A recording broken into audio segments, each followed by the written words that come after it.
Blog Talk Radio. Welcome to Women Who Rock Investigates, where branding just got even better for women. Our media source provides case studies in the areas of health, policy and government, human resources, and more. Our experts are handpicked with credible information to validate the latest in these studies. Join us each Tuesday at 10 a.m. Central Standard Time after Women Who Rock with Success. Now, let's go to the show. Good morning and welcome to Women Who Rock Investigates.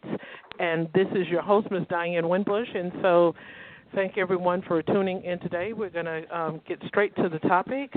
We have been discussing in the last several weeks topics in regards to COVID-19 and how it is affecting America and those that are around the globe.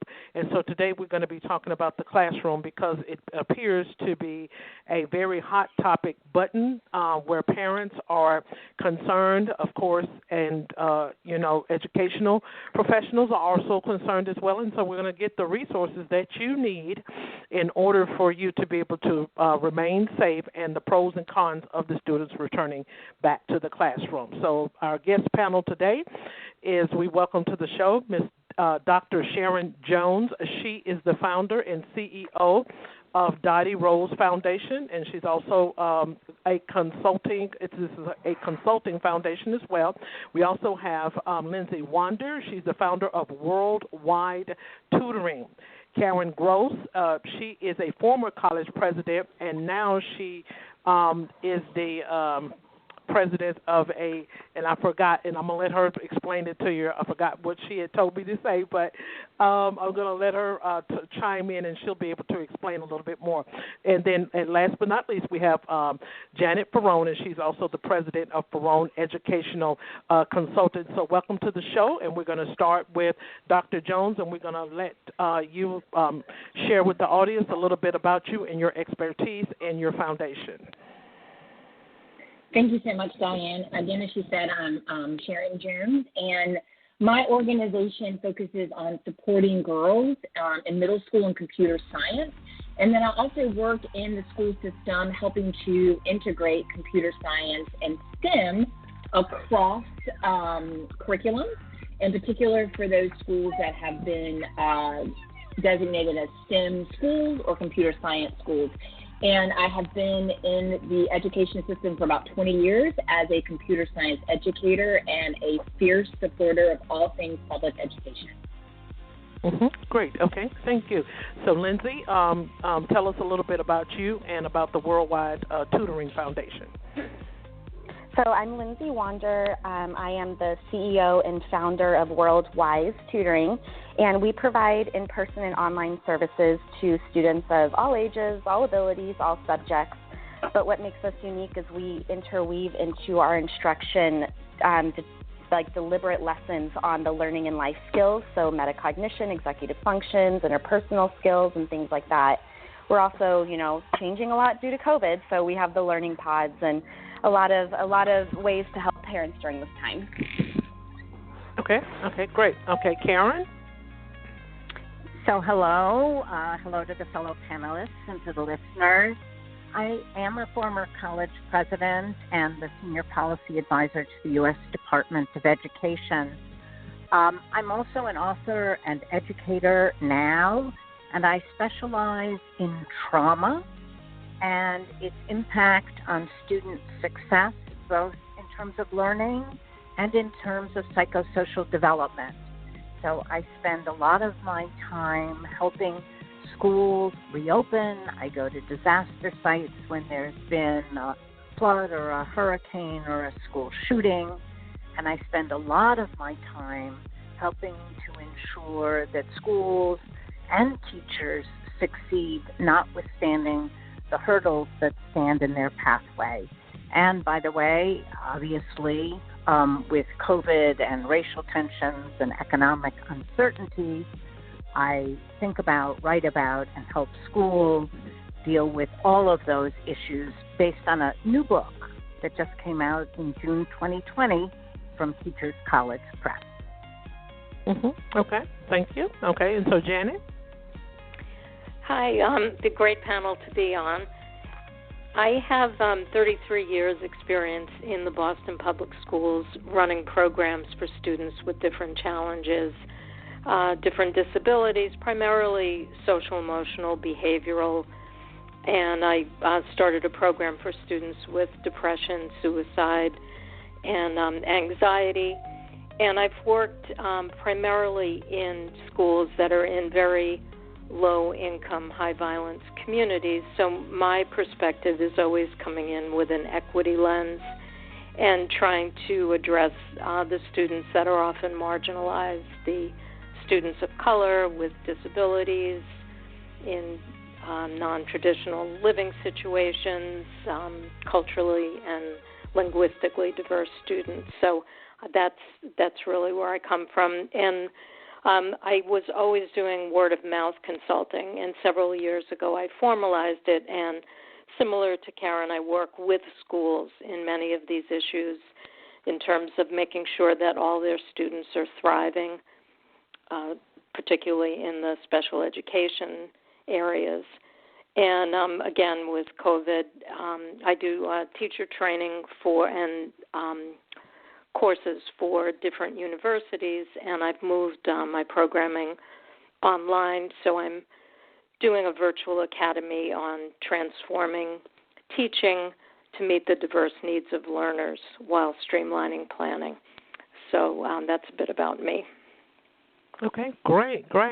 So this will help the audience to be able to know that they are getting the best of the answers and responses from all corners of education. So we're going to start with Lindsay, due to the fact that a lot of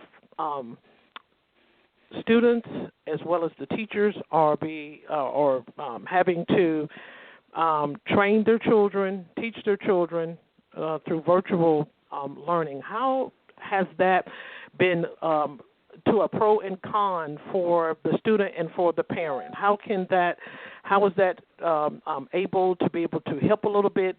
Do you feel that that's going to diffuse the COVID a little bit?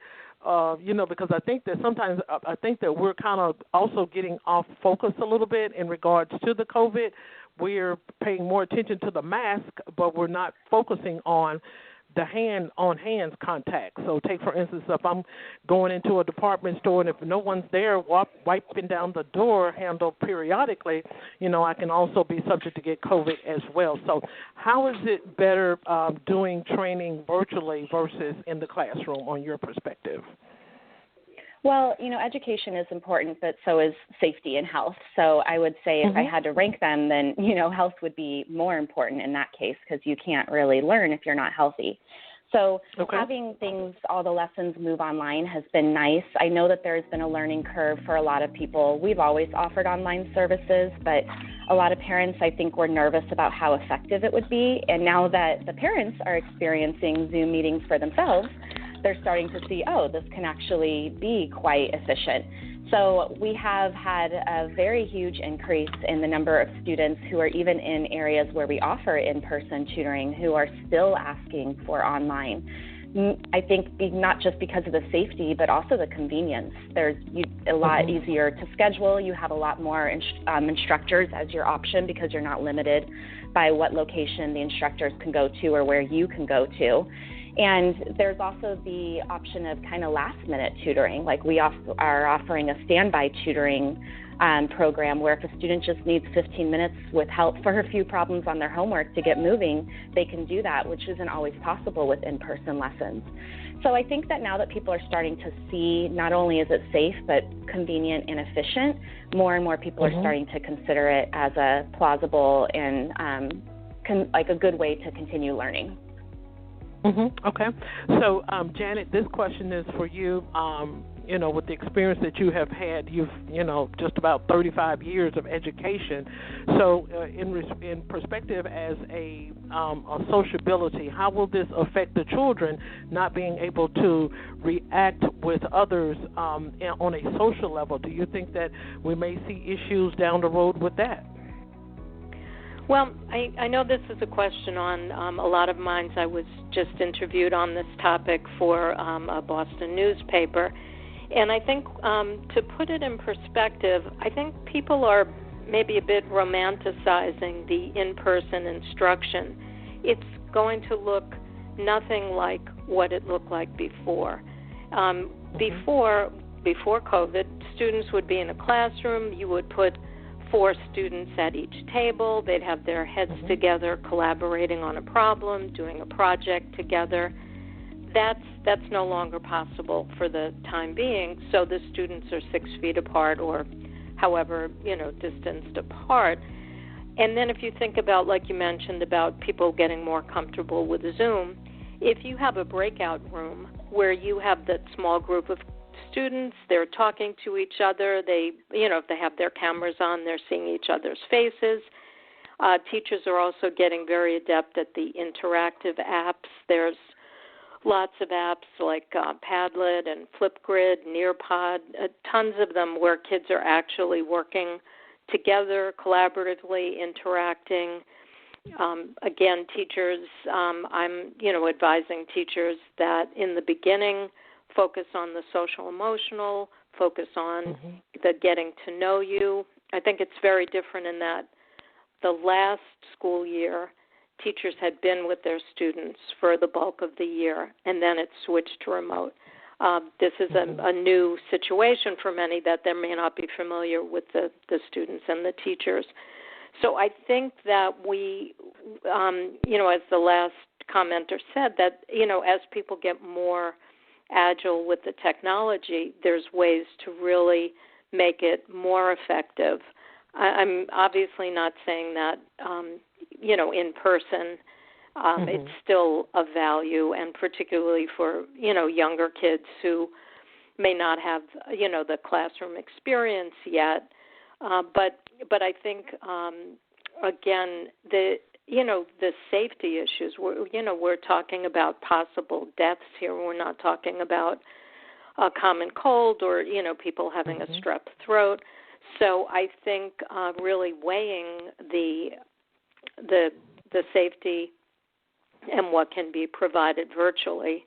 In Boston, there's a lot of talk about really phasing in, and for example, I ran a program for students with autism, very severely impacted, and again, these are very low-income families where the parents, a lot of them were with grandmoms, and it was, a rough situation. So in my mind, I'm thinking, is there a way, and, Boston is also thinking this, can we get the most needy, the students that really need this, and then phase in the others? So, really being thoughtful about it, because, if I think there was a quote, I can't attribute it, but something like parents will forgive us for poor online instruction, but they won't forgive us if a child dies or a family member. Oh, wow. Okay. So, Karen, this question is for you, and it's kind of like a 2-part question. And the first part of the question will be on a college level, because this is where you originated from, college president.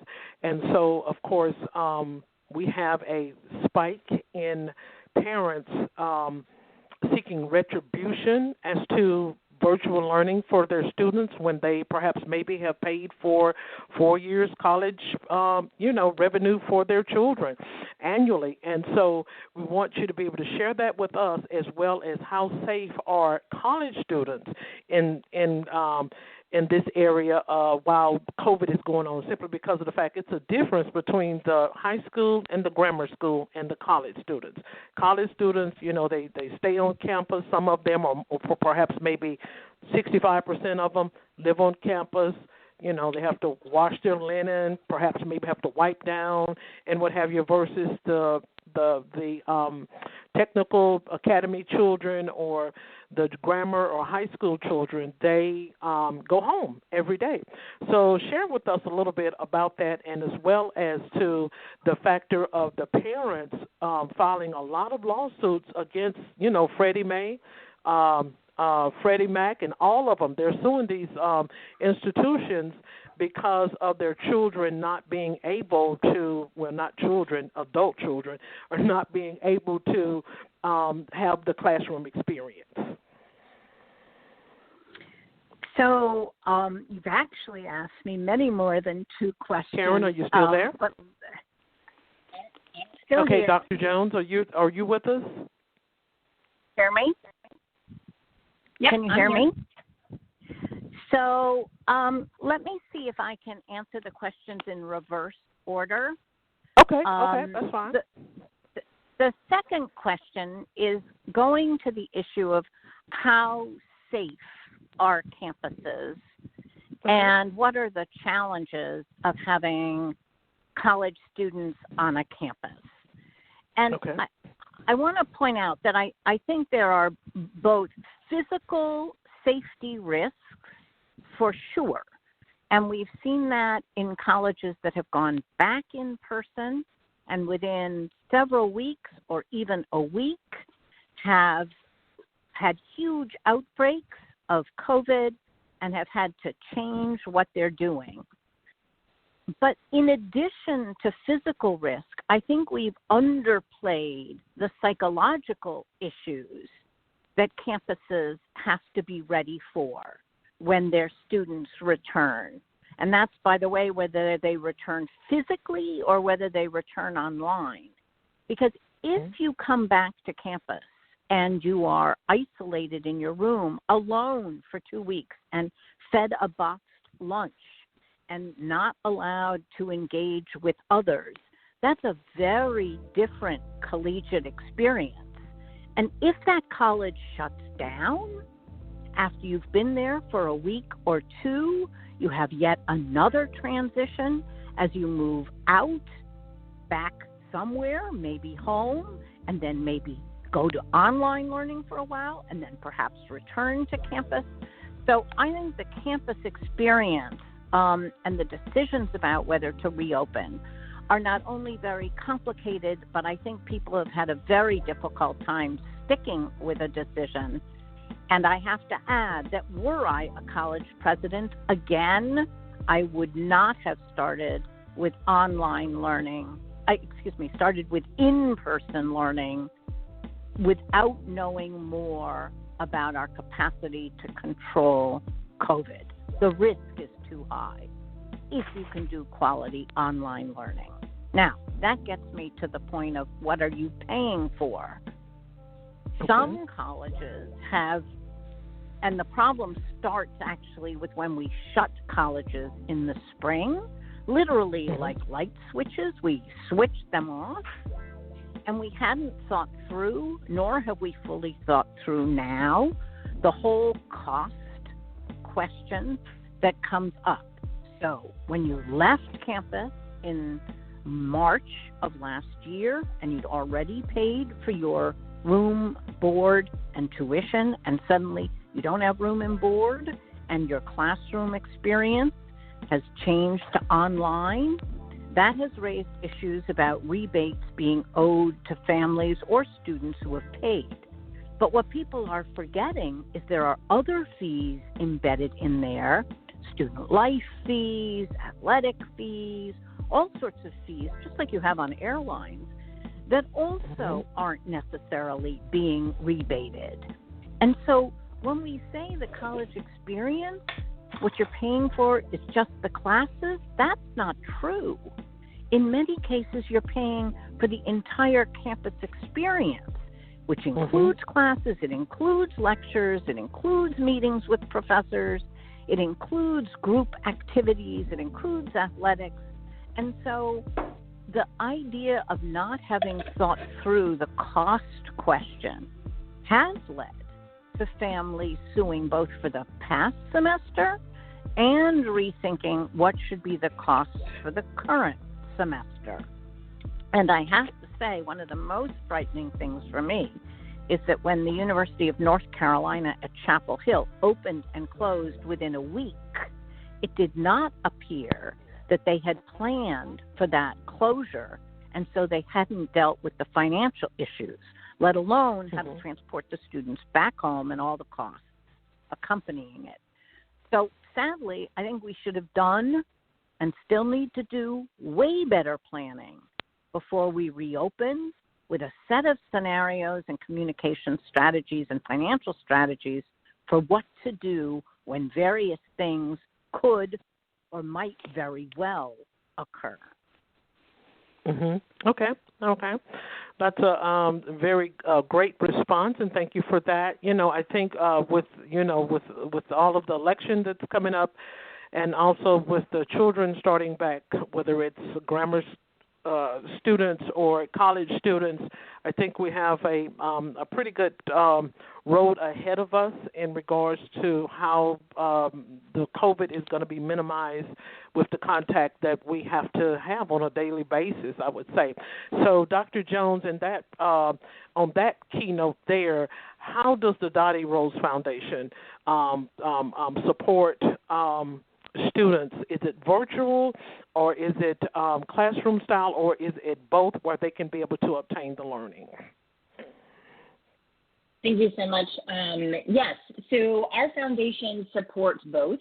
We have typically been face-to-face, of course, up until the spring time, where we moved everything virtually. And then this summer, we were able to do a bit of both, where we followed the CDC guidelines and were able to bring in our young ladies at 6 degrees or 6 feet of separation. And this fall, we will carry on that same mentality by doing some things virtually and some things in person. I agree that the help has to come before, that's our first priority. What we have tried to do is cultivate an opportunity for kids to still have a bit of connection. Much of what we have seen over the past summer is that the kids are so grateful to be in the same room or be in the same area as somebody else and have communication that they follow all of our rules very, very stringently, because they want to be able to come back. So lots of masks and hand washing and et cetera. So we've done both. We've been able to expand our offerings by doing some online, and then also by doing them in person. Just it's both. So I hope that I'm answering that question well. But I think there's nothing will ever replace the face-to-face interaction that happens when children are able to come together and learn. But I do think there is great value in virtual learning and the ability to have flexibility and integrate more technology into it. I hands down agree with what the other panelists have said. But I also do think there is value in that in person, and if we can do it safely and I have control over that piece, then I've been working to do that. Okay. Can I raise a point? Is that okay? Go ahead. This is Karen Gross. I just want to raise a point about compliance with rules and masks and social distancing. I think it may be very varied among different populations in different regions of the country and for very different reasons. And while there may be compliance among a small group of students studying in a particular environment, when you have large groups of students in various environments where there may be political, racial, ethnic, and other influences, I think that can affect compliance, and so can age and judgment of college students in terms of their willingness to comply, I think is not the same as a high school student getting tutoring in a really robust, hands-on environment. So the free time that college accords as part of the experience, I think, threatens the capacity to have total compliance. So does the lack of judgment that many young people have as a developmental thing. And so I'm not as convinced that compliance is that easy. Okay, fair enough. Okay, so that's going to take me to the next question with Janet in regards to what Karen had stated. Perhaps it may be demographics that may, be the, some of the issue as to how quickly the virus or the pandemic spread. So due to the fact that you deal with a lot of students on minority levels, and of course that's some of what the the ratio have stated within the news, that plays a big part as to a lot of African Americans have been afflicted with this pandemic more likely, and so have you seen a rise in it in your perspective in regards to on the minority level and as to how the different locations may vary as to the pandemic spreading and as to the social distancing? Because it was something that Karen brought out also that made a lot of sense, especially with the protests that are going on. That's not making it easier either. And so if the parents are taking that back home to their children, that's going to be another issue that, that perhaps that we're dealing with. So just elaborate on that a little bit as to the demographic portion of how we may see a spike, or we're seeing a spike, or we could see a spike in regards to the demographic location. Sure. I think, this is really such a kind of complicated catch-22 issue because the populations that you're talking about, low-income families of color, often those are the people who are the essential workers who don't have, we're having this great conversation, and, I'm talking about how great virtual learning can be, and yet there's families that are not in the position that they can stay home and assist their kids. So like I said, the implications of families that need to go out and work are working service jobs where they're also in contact in grocery stores and, other places where there's lots of people. Clearly the transmission levels are higher. I know here in Boston, the schools have not opened yet, either virtually or in person, and in fact, they've requested a waiver to not open either way until September 21st. But in Boston, the way the school assignments are made, it's pretty much a citywide. You can live in one community and your school will be across the city in another community. And when we look at the numbers, the rates of positive testing, the communities that I'm most familiar with and most concerned about are in the red zone. So sending those students back to me is really problematic. But I do understand when a parent will look at me and say, I have a minimum wage job. If I don't go out to that job, I don't eat and my kids don't eat. So I think there's, really a lot of thinking that has to go into how do we support the families just on a basic survival level. I know when I talk with the teachers, I'm asking them, put a one-page document together for the parents and put on it if you have questions, concerns about your housing, about your food, who in the school can help you with that, because it's really not about the math problems and the reading comprehension first. It's a survival level first. And, it's in terms of students accessing education, there are, as you might know, both culturally and in low economic areas, a lot of families that are multi-generational. You'll have the grandparents, you'll have a cousin, you'll have someone who came from another country, needs a place to stay.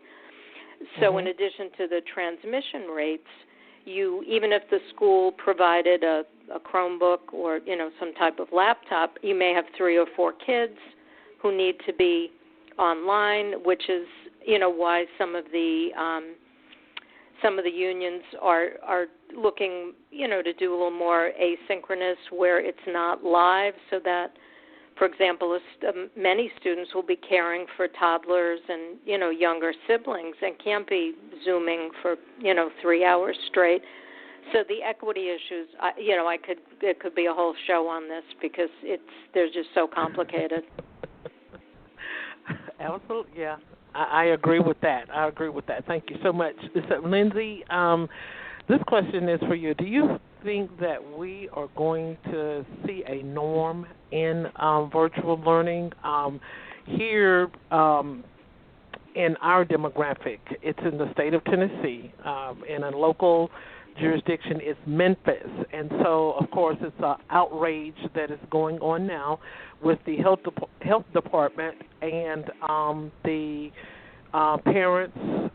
It's the local government. All of them, they're in an outrage because the health department will not provide testing for the students returning back to the classroom. And so, do you think that it's going to be a norm for individuals to be studying virtually, or do you think that what I just stated, do you think that there should be testing provided for students when they're returning back to the classroom and throughout the school year until the academic, until we get this under control somehow with the pandemic?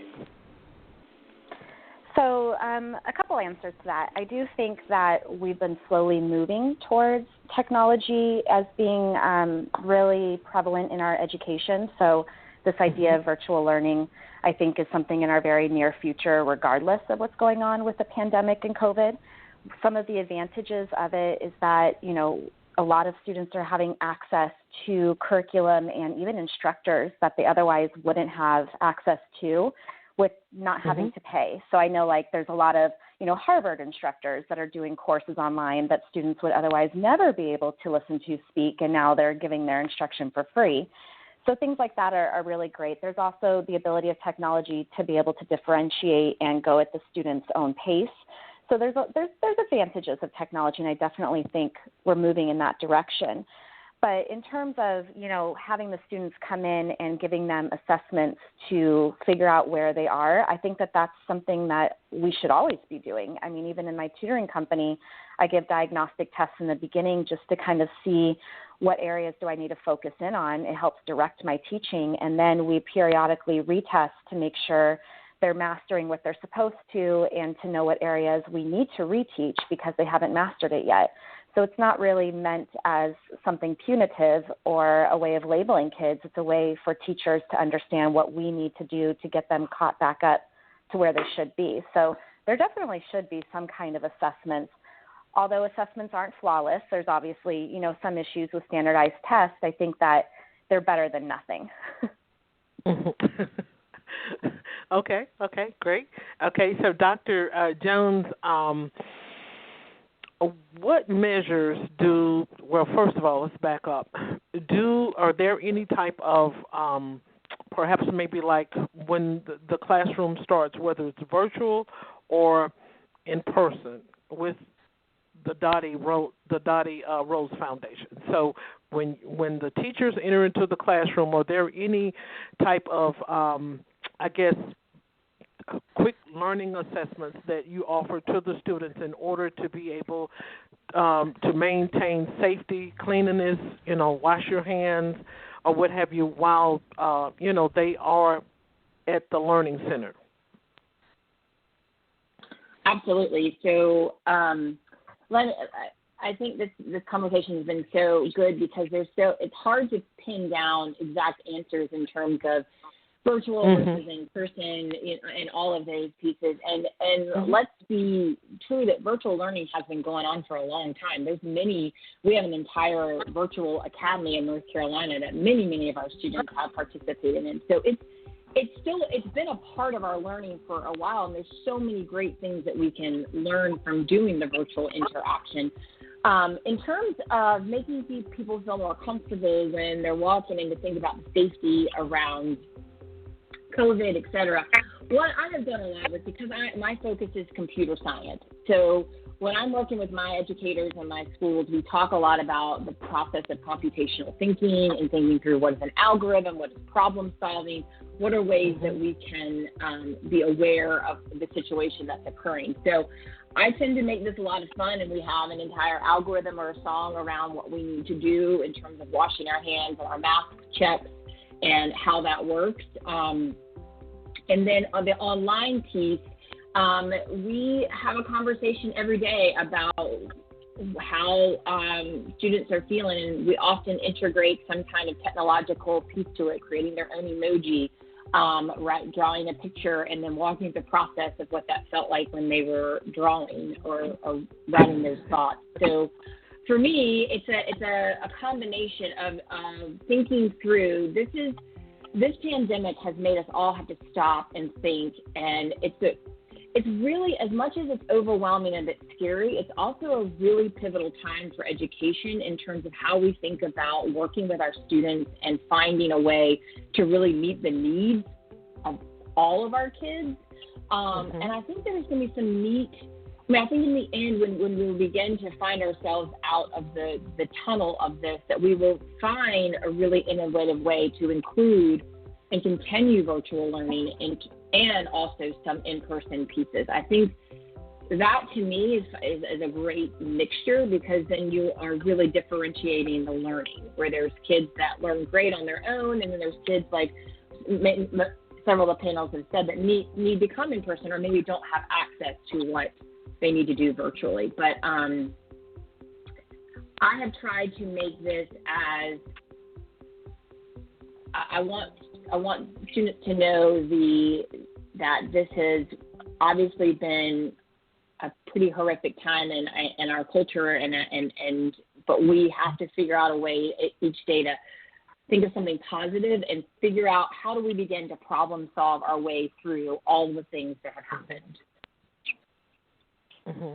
Absolutely, I agree with that. I try to obtain information from, certain, political articles as well, because people are looking for answers. That's what they're searching for. And so sometimes they come to the teachers, they come to the politics. They're looking for answers, and they're also looking for, as you stated, Dr. Jones, they're looking for a way out of this.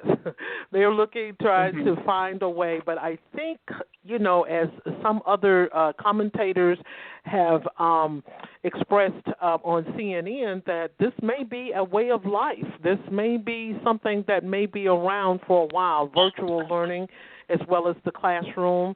But I'm thinking that people are still wanting to have more of the option to be able to make a decision on their own versus the government making the decision for them. I think that's the reason why the outrage is so prevalent in the state of Illinois, which the teachers are just, they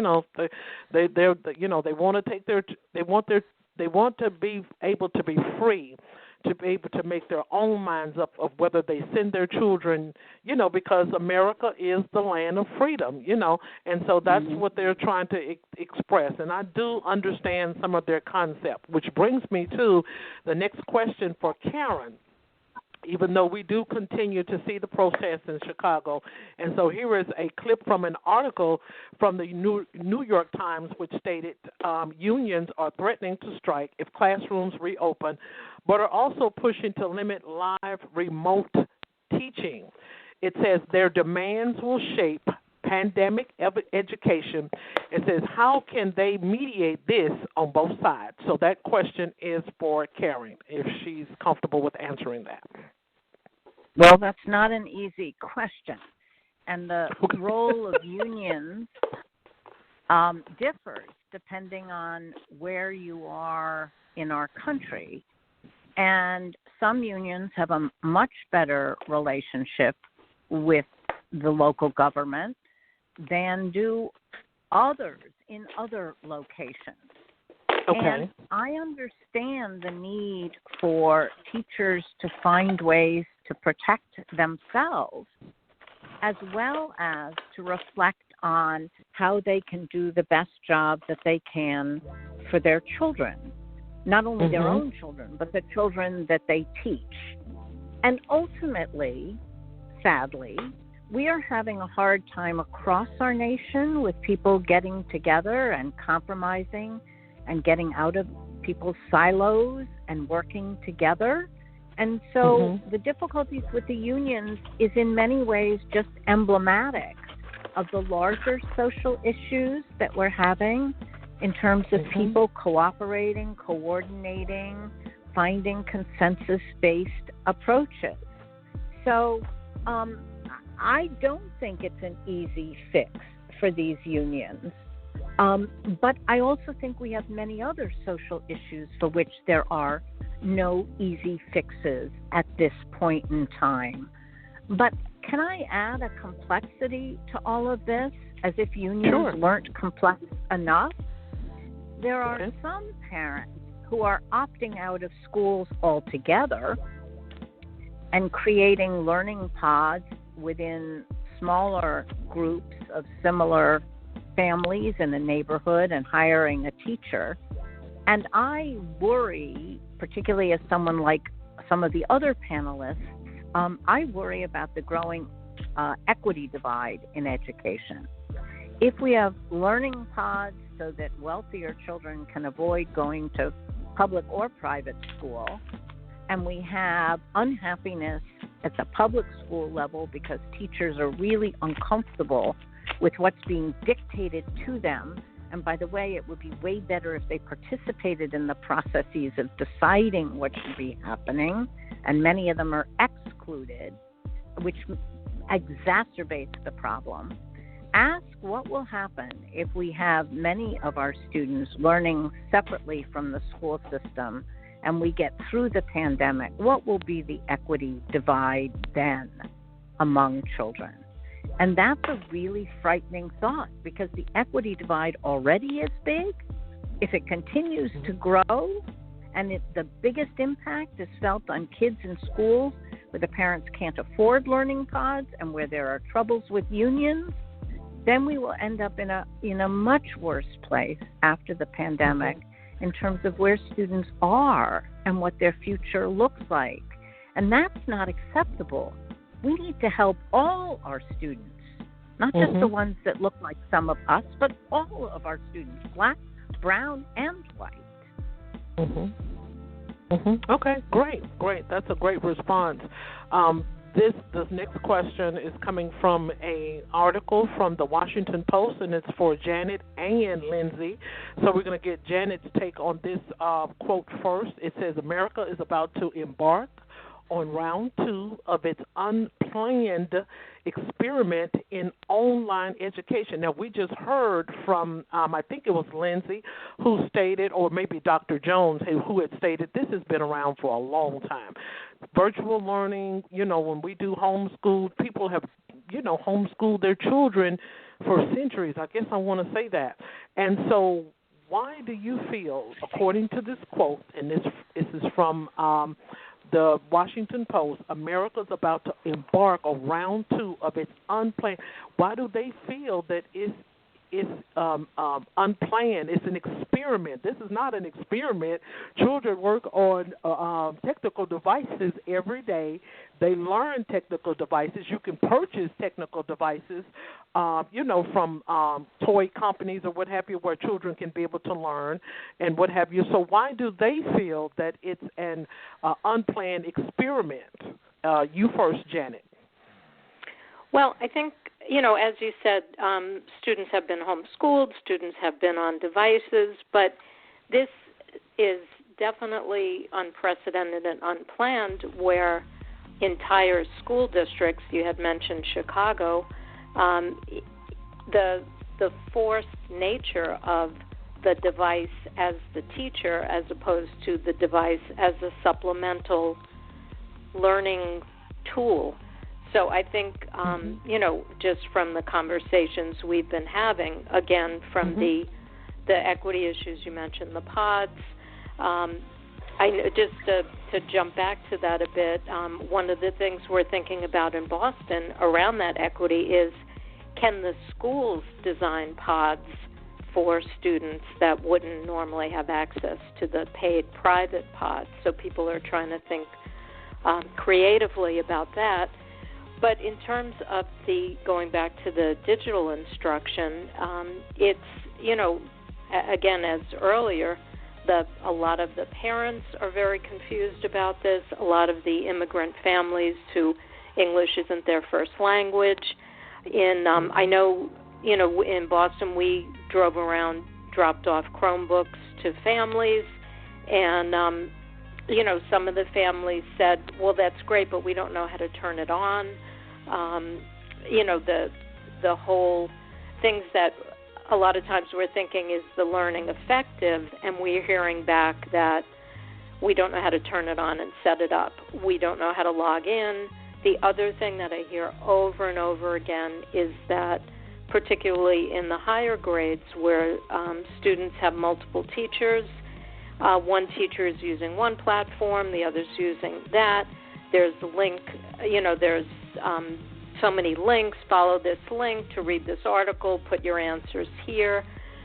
So it's definitely, unplanned and a whole new world for a lot of people, even kids who we often say, oh, they're so tech savvy, oh, they know this. They know their apps. They know, TikTok and Snapchat and the different things. They don't always know how to follow the Google Classroom link. They don't always know, how to access what the teacher is saying. But on the flip side, what I've been doing, and I feel like the amount of free resource out there, I sign up for webinar after webinar. I was on one last night, remote learning for students with disabilities, and, hearing from experts working with students with different disabilities. There is so much that you can educate yourself on that, you don't have to pay for a course. A lot of, and also a lot of the companies are offering teachers free accounts, like the Zoom account. You can get a free upgraded account so you have all the features and don't have a 45-minute limit. The Loom, which is a screen recording software, teachers are encouraged to make a video for the parents and say, hey, let me show you my screen, and this is how you log in, so that there can be that communication, because it really is, this is, no one ever expected that the school doors would be shut. So it is a whole new world. Okay, thank you. Absolutely. So, Lindsay? So, some of the examples you gave when you were talking about with homeschooling and traditional schooling, I think the big difference here is that you'll never get a homeschooling parent to say, oh, we're taking what they do in a traditional school and just doing it at home. They've completely done it differently. The way that they teach is differently. Their methodology is differently. And I think the error and why this has become kind of an experiment is schools tried to take what was done in the traditional classroom and bring it into the home, and that just doesn't work. It had to have been changed. It needed to be different. In the spring, it was a last minute, it was unplanned. People were just making do with what they could, also in a situation that was really a crisis. So I can understand why that happened in the spring. I think the error was over the summer, they should have been setting up systems knowing that this was not just a plan B of potentially going fully remote, but like a plan, A.1, it was a very real chance of happening. And they should have instead, taken that time to build collaborations, rather than spending money on Clorox wipes or forehead thermometers. They should have instead gotten collaborations with organizations that are used to doing this virtual teaching and this virtual learning, and help the teachers out in that way. Because we sometimes forget, too, a lot of the teachers who are doing this online learning have their own kids as well. And so, I can understand why some of the teachers are saying we can't be online for 8 hours a day. In fact, if you ask homeschool parents, their learning is really only 2, 3, 4 hours a day. And so I think that's been the big error in this, is we needed to reshape the way we were teaching, not just try to fit it into this, the traditional learning into this virtual homeschool thing. It needed to be reshaped, and there's so many resources out there that are offering, like the previous speaker said, free or cheap subscriptions for schools and teachers, that it would have been really easy to do instead of saying, nope, we're going to open, and then, a week before school is supposed to open, never mind, we're going to close. And that's where the chaos and the protests and all of that is coming from. Okay, fair enough. Yeah, so absolutely. What we're going to do? Absolutely. No, I'm just agreeing with with her comments, and in the spring, a lot of friends of mine who had kids were contacting me and saying, "Oh my God, what do I do? What do I do?" And I wrote a blog post. Basically, people were putting out schedules that the parents should follow. Breakfast at 9, math at 10, and I found a graphic where it had a big red X through it. And I wrote a blog post again because last year was just make do with what you have, and talked about what the previous speaker said, that homeschooling is not 45 minutes of math, 45 minutes of English. It's project-based. It's hands-on. I talked about if you're home with your kids, recipes encompass measurement, reading comprehension, hands-on, following directions. It really, the homeschool is a very different thing, and it is causing a lot of schools to really rethink. There's always a lot in the education world about what they do in Finland, where there's not separate subjects and everything is interdisciplinary. So it is opening up, a lot of new thinking that we can't just go back to what it was, or we can't replicate what it was online, because things in the public schools were not, often working out so great when we were able to be 100% open. So it's definitely a chance to rethink education. Okay, fair enough. So starting with Dr. Jones, we're going to go around the panel, and what each panelist is going to do now is to share any links, how the audience can be able to follow you, any upcoming master classes or live events that you are conducting in your area, any webinars, anything can be so that you can be able to give the audience where they can continue to follow back up with your expertise and your brand for as we all continue to be faced with the pandemic and trying to help others through this crisis. So we're going to start with Dr. Sharon, and she can be able to share any social media handles or anything that she has to contribute to the audience as how to follow her after the show. Thank you so much. Yes, you can follow us to learn more about the nonprofit and what we do to support girls in computer science at DottieRoseFoundation.org. We have 2 or 3 actually really great online programs that we're going to be doing in the fall that will involve robotics, music, and full stack development, all of which will support the kids academically as well in terms of finding the connection between math and science and technology.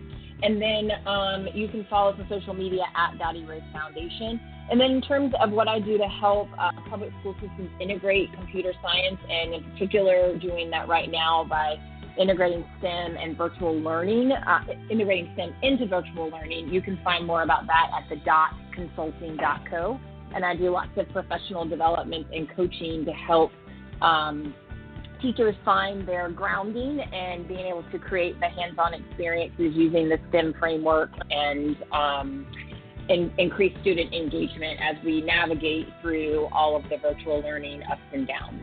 So again, it's DottieRoseFoundation.org for all the things that we're doing with our girls and integrating computer science, and then the .consulting.co for professional development or planning around integrating STEM into your virtual learning.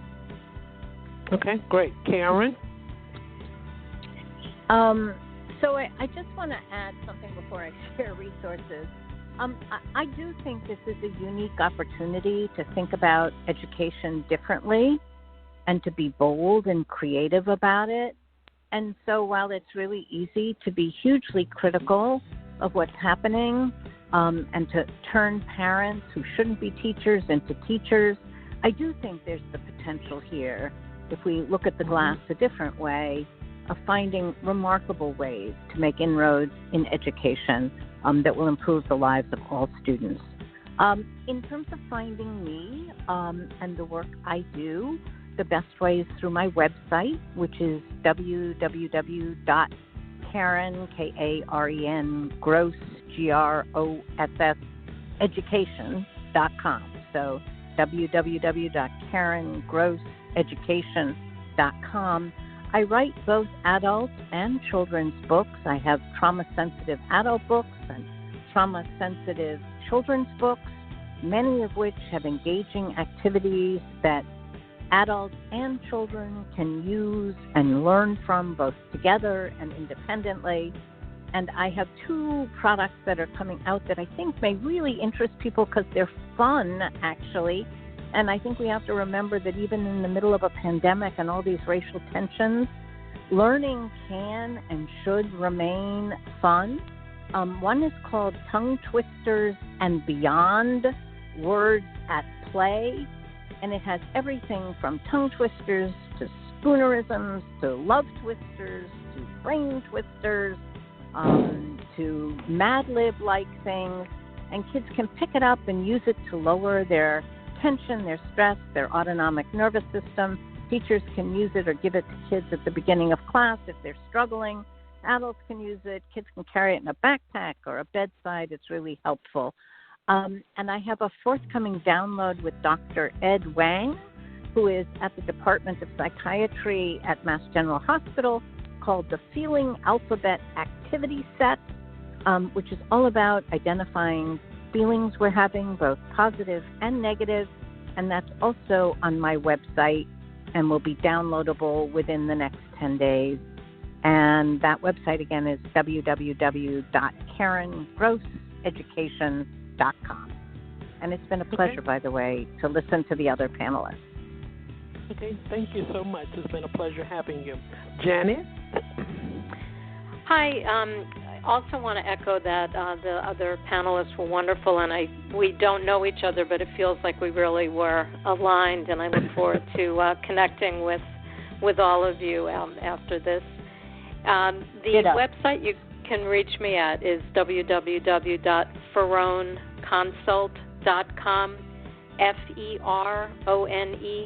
consult.com, one R, everyone likes to put two.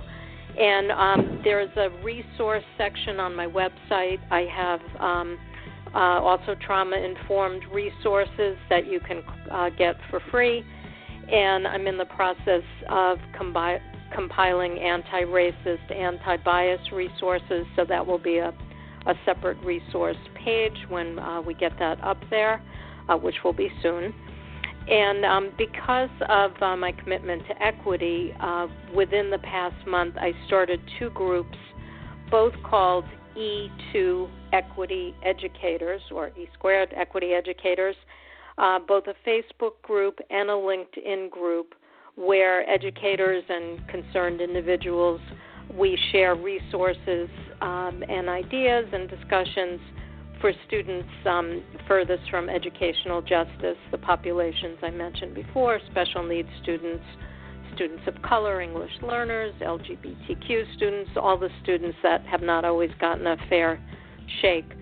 So it's E2 Equity Educators, and you can search on LinkedIn and Facebook, and I'd be happy to include you in the group. And then on Twitter, you can follow me just at my name, which is at Janet Ferrone. And again, it's F like Frank, ERONE with one R. Okay. Lindsay?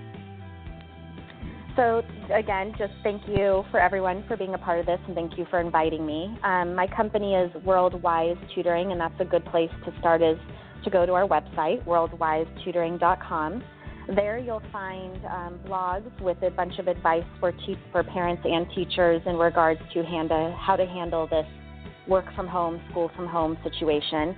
I also have a student handbook with a bunch of free resources for students, and you'll see more information about our learning pods. We also have enrichment and student sponsorship programs, which are helping with the equity issues that we talked about today.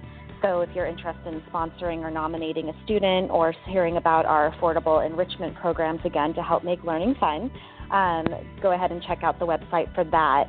I also have a Facebook group. It's called Positivity for Parents, Students, and Educators, and it's a good place for daily tips and resources that can be used to help, again, make learning fun and also to make this whole process just so much easier since it is quite a struggle. Okay, great. So today we have learned both sides of the fence. We have learned about the virtual classroom style during the COVID-19, also with the college aspect of it, as to how to maintain safety, and also we talked about some information that was given in regards to unions and how effective they are in different states. And we have also talked about the classroom, and so you have a full view of all of these elements piled into one that these experts have given you. And then also afterwards you can be able to connect and network with them after the show, which is so very important because people are looking for answers. And so the answers will be there for you. The experts will keep you updated, informed. And so I would like to thank my panel for being with me on today to be able to bring this to America as to how they can be more modified as to what is going on today in the classroom, in the colleges, and as well as virtual learning. So thank you so much for being with me. Thank you. My pleasure. Thanks for having nice us. to be with you. Okay, Hope the great. listeners find it helpful. Okay, thank you so much. So for all of upcoming events and to learn more about us, you can just go to our website, www.womenwhorockWithSuccess.com. Everyone have a great day. Thank you. Thank you. Thank you. Bye. You too.